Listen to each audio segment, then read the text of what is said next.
আসসালামু আলাইকুম, welcome back to my channel multiple cooking creator. আজকে আমি তৈরি করে দেখাবো চিকেন কোরমা। কিভাবে সহজে আপনারা ঘরেই তৈরি করে নিতে পারেন সেটাই আজকে শেয়ার করব।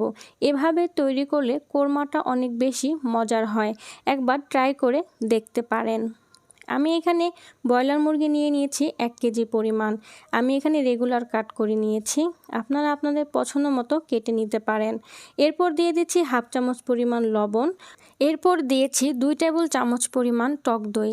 এবার হাত দিয়ে খুব ভালোভাবে সব কিছু একসাথে মিশিয়ে নিচ্ছি। সব কিছু মেশানো হয়ে গেলে একটা ঢাকনা দিয়ে ঢেকে এক সাইডে রেখে দেব আধা ঘন্টার জন্য। আপনাদের হাতে সময় বেশি থাকলে বেশি রাখতে পারেন। এরপর একটা প্যানে দিয়ে দিচ্ছি 1/3 কাপ পরিমাণ তেল, দিয়ে দিচ্ছি 1 টেবিল চামচ পরিমাণ ঘি। এরপর দিয়ে দেব 1/2 কাপ পরিমাণ পেঁয়াজ কুচি। চুলার হিটটা হাইয়ে রেখে অনবরত নেড়েচেড়ে পেঁয়াজটাকে গোল্ডেন করে ভেজে নেব। যখন গোল্ডেন কালার হয়ে যাবে তখন চুলাটাকে একদম কমিয়ে দিতে হবে, তা না হলে পেঁয়াজটা পুড়ে যাবে। এরপর একটা ঝাঁঝরি দিয়ে পেঁয়াজগুলোকে উঠিয়ে নিচ্ছি। এরপর একই তেলে দিয়ে দিচ্ছি 4 টেবিল চামচ পরিমাণ পেঁয়াজ কুচি। পেঁয়াজটাকে হালকা নেড়ে মিশিয়ে নিয়ে এর মধ্যে দিয়ে দেব গরম মশলা। এর মধ্যে আছে 2টা তেজপাতা, 2 টুকরা দারচিনি, 6-7টা সাদা এলাচ, হাফ জয়িত্রী, 1/2 চামচ কালো গোলমরিচ। এবার নেড়ে চেড়ে কয়েক মিনিট ভেজে নেব। পেঁয়াজটা গোল্ডেন করার কোনো প্রয়োজন নেই। পেঁয়াজটা ভাজা হয়ে গেলে এর মধ্যে অ্যাড করে দেব 1/2 কাপ পরিমাণ পেঁয়াজ বাটা। এবার অনবরত নেড়ে চেড়ে ভেজে নেব পেঁয়াজের কাঁচা গন্ধটা চলে যাওয়া পর্যন্ত। পেঁয়াজটা যখন ভাজা হয়ে যাবে তখন এর মধ্যে অ্যাড করে দেব 1.5 টেবিল চামচ পরিমাণ আদা রসুনের পেস্ট। আদা রসুনটাও তেলের সাথে 3-4 মিনিটের মতো ভেজে নেব। ভাজা হয়ে গেলে এর মধ্যে দিয়ে দেব 1 চামচ পরিমাণ লাল মরিচের গুঁড়ো, এরপর দিয়ে দেব 1 চামচ পরিমাণ ধনে গুঁড়ো। আমরা এখানে কোনো প্রকার পানি অ্যাড করব না। মশলাটা হালকা একটু মিশিয়ে নিয়ে এর মধ্যে অ্যাড করে দেব 1/3 কাপ পরিমাণ টক দই। টক দইটা নেড়ে চেড়ে মশলার সাথে একটু মিশিয়ে দিচ্ছি। কোরমাটা রান্না করার সময় আপনাকে ধাপে ধাপে মশলা অ্যাড করতে হবে এবং কষিয়ে নিতে হবে। কোরমার স্বাদটা সম্পূর্ণ নির্ভর করবে আপনার কষিয়ে নেওয়ার ওপরে।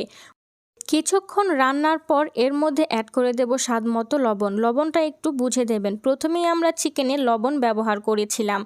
এরপর দিয়ে দিচ্ছি 2 টেবিল চামচ পরিমাণ বাদাম বাটা। আমি এখানে কাজু বাদাম এবং কাঠবাদাম একসাথে বেটে নিয়েছি। আপনারা চাইলে যে কোনো ধরনের বাদাম এখানে ব্যবহার করতে পারেন। বাদামটাকেও আমি কিছুক্ষণ নেড়েচেড়ে খুব ভালোভাবে মিশিয়ে নেব। আমরা যেহেতু কোনো পানি অ্যাড করিনি তাই মশলাটা যাতে পুড়ে না যায় এর জন্য এখানে অ্যাড করে দেব 1/2 কাপ পরিমাণ গরুর লিকুইড দুধ। আমি দুধটা আগে থেকে জাল করে রেখেছিলাম। দুধটা দেয়া হয়ে গেলে সব কিছু একসাথে খুব ভালোভাবে মিশিয়ে নিচ্ছি। এরপর একটা ঢাকনা দিয়ে ঢেকে মশলাটা কষিয়ে নেব 3 থেকে 4 মিনিটের মতো। মাঝে মাঝে ঢাকনাটা তুলে মশলাটা একটু নেড়ে চেড়ে দিতে হবে যাতে নিচে লেগে না যায়। আবারও ঢাকনা দিয়ে মশলাটাকে আমি কষিয়ে নিচ্ছি। দেখতেই পাচ্ছেন মশলার উপরে তেলটা ভেসে উঠেছে, কিন্তু আমার মশলাটা এখনও সম্পূর্ণভাবে কষানো হয়নি। মশলাটা যত কষাবেন কোরমার স্বাদটা তত বেড়ে যাবে। অনবরত নেড়ে চেড়ে কষাতে কষাতে যখন তেলটা সম্পূর্ণ ভেসে উঠবে এবং মশলাটা এরকম ক্রিমি ক্রিমি ভাব হয়ে যাবে তখন বুঝে নিতে হবে মশলাটা কষানো হয়ে গেছে। এরপর অ্যাড করে দেব আগে থেকে ম্যারিনেট করে রাখা চিকেনটা মশলার সাথে খুব ভালোভাবে নেড়ে চেড়ে মিশিয়ে দিচ্ছি। চিকেনটাকেও আমি মশলার সাথে খুব ভালোভাবে কষিয়ে নেব। চিকেনটা মেশানো হয়ে গেলে একটা ঢাকনা দিয়ে ঢেকে রান্না করে নেব 10 থেকে 12 মিনিটের মতো। ঢাকনা তুলে মাঝে নেড়ে দিতে হবে, তা না হলে নিচে লেগে যেতে পারে। একই মশলা দিয়ে সবাই রান্না করে, কিন্তু কষানোর ওপর ভিত্তি করে এক একজনের তরকারির টেস্ট এক এক রকম হয়। আপনি যত কষাবেন তত টেস্টি হবে। কষাতে কষাতে যখন উপরে তেল ভেসে উঠবে এবং ঝোলটা ঘন হয়ে যাবে, তখন এর মধ্যে অ্যাড করে দেব 1.5 কাপ পরিমাণ লিকুইড দুধ। আপনি যদি দেশি বা পাকিস্তানি মুরগি ব্যবহার করেন, সেই অনুপাতে দুধটা বাড়িয়ে বা কমিয়ে নিতে পারবেন। দুধটা দেওয়া হয়ে গেলে হালকা একটু নেড়ে চেড়ে মিশিয়ে এর মধ্যে দিয়ে দেব 4-5টা কাঁচামরিচ। এর থেকে কোনো ঝাল ছড়াবে না, সুন্দর একটা ফ্লেভারের জন্য দিয়েছি। ঢাকনা দিয়ে ঢেকে রান্না করে নেব 10 থেকে 12 মিনিটের মতো।